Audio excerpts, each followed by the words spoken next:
Animals kill. They kill for food, they kill for territory, they kill for mates. But do they enjoy the process?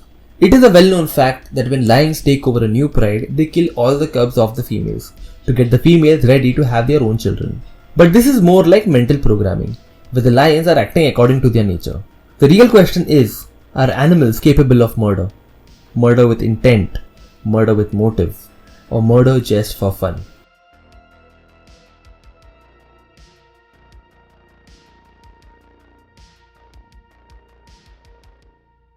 So hello people of the forest, my name is Kaden Anthony and I am a wildlife biologist, and this video is going to get darker as it progresses, with crimes by animals getting more unnecessary, more violent and more criminal. So let's start with the most simple and the more reasonable behavior. Do animals hunt when they do not need to? The answer is yes. In fact, this behavior is so common that we have a word for it. Surplus killing. Surplus killing is when a predator kills more prey than it can eat, leaving carcasses unconsumed. Now, although this behavior seems like a waste, why would a predator hunt when it does not need to? Why would it waste energy? There is a reasonable explanation for this. In order to get food for its offspring, in order to eat later when hungry again, or just to practice hunting. And almost all predatory animals practice this. Jaguars, leopards, lions, even your house cats and dogs. But all this is kind of boring. It is a very reasonable behavior and can be explained. Let us explore a motive more complex and an intent more sinister. What happens when there is a motive for killing? And the motive is not food, but dominance and power.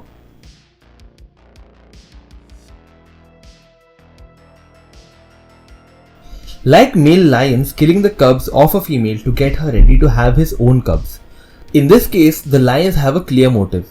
The way they make it happen may not be the nicest. But meerkats, which are relatives of the mongoose and are native to South Africa, take this power game to the next level. Meerkat groups are dominated by an alpha male and an alpha female. No other females are allowed to have children. In case any rebellious female does have children, the alpha female would kill and eat the children. In many cases, these children are its own nieces and nephews. It is also observed that subordinate females may also do the same to other subordinate females, and sometimes to the cubs of the alpha female too. This is one way how the alpha female maintains her reproductive dominance. And this type of behavior is more common during the harsher conditions. When conditions are better, the subordinate female cubs have a better chance of survival. Some articles online call the meerkats the most murderous mammals of all. But even the meerkats pale in comparison to what the next mammal on the list does. The more intelligent an animal is, the more complex their social structure. This is especially true for the case of dolphins and other cetaceans related to them. Dolphins are kind of jerks. Well, not more than humans, but they still are. Dolphins are also very playful. Being so smart, they require mental stimulation. Dolphins are known to use seaweeds as toys to play. They also play with bubbles. They also play volleyball with baby sharks. But the baby sharks do not participate in the game. They are the game. Dolphins have been observed tossing juvenile sharks back and forth like a volleyball, killing them in the process. And when it comes to crime, I'm not sure anyone on this list can match the dolphin. Dolphins are known to kill porpoises for reasons that even we do not know. Some experts say that dolphins dislike the food competition, and since porpoises and dolphins have similar niches, that's why dolphins attack porpoises. But some also suggest that this may be due to sexual frustration in male dolphins. And speaking of sexual frustration, some species of dolphins are also known not just to kill the young ones, but to form gangs, abduct and force themselves on female dolphins. The list of weird and disturbing behavior by dolphins continues. But remember to not demonize these guys, as these are complex organisms with superior intellect. Some say they might be just second to humans. And that begs the question, are intelligent animals more cruel? And which animal to best answer this question than the one that is most like us?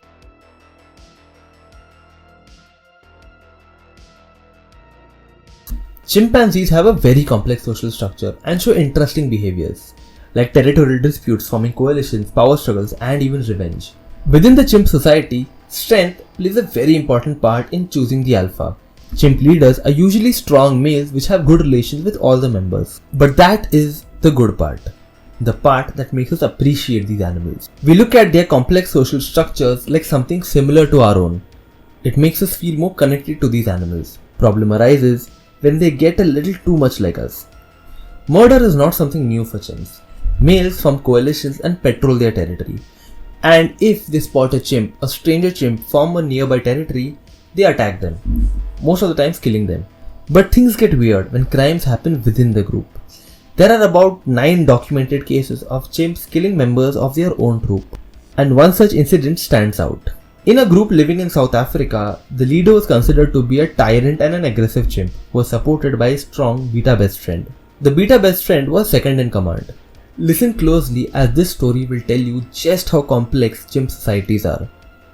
Now, due to some reason, the beta suffered injuries and was now perceived as weak in front of the other chimps. And due to this, he was forced to leave the group. And without the support of the beta, this alpha was also considered to be a weak link and was separated from the group. Now here is where things get really interesting. The beta was able to gain his strength and join the same rank in his group. But the alpha was also able to join the group, just not as the alpha, but a lower ranking chimp. But being the former alpha and an aggressive chimp, he tried to regain his position again. And this was his last mistake. You see, chimp societies prioritize strength, or at least the appearance of strength. Lower ranking males that once feared this alpha did not fear him anymore because he wasn't the alpha. And the other chimps ensured that he wouldn't be the alpha again. One morning, a few males and a mother of 2 high ranking males were involved in the brutal murder of this alpha. And when I say brutal, I mean brutal. Some of his body parts were also cannibalized. And with him gone, all eyes were now on the beta. And although they did not kill the beta, they eventually threw him out of the group. Now there are some very interesting points about this case. The mother of the 2 high-ranking males cannibalized the body the most, but surprisingly her 2 sons were not the most brutal. Another very interesting fact that stands out was that this group was not an ordinary group. Chimp groups usually have more females than males, but this group had more males, which led to more clashes in the group. One suspected reason for this gender imbalance is poaching for exotic pet trade, which again comes down to humans.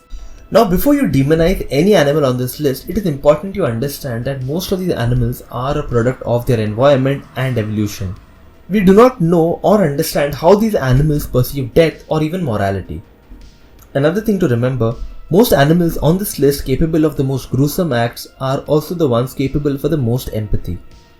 And although it is possible that there may be a correlation between higher intelligence and more cruelty, but it is also possible that when we view these animals as more intelligent, we also view them through a more human lens, amplifying their negatives more than their positives. And our human lenses are also flexible. What is acceptable today may not be acceptable tomorrow, and vice versa.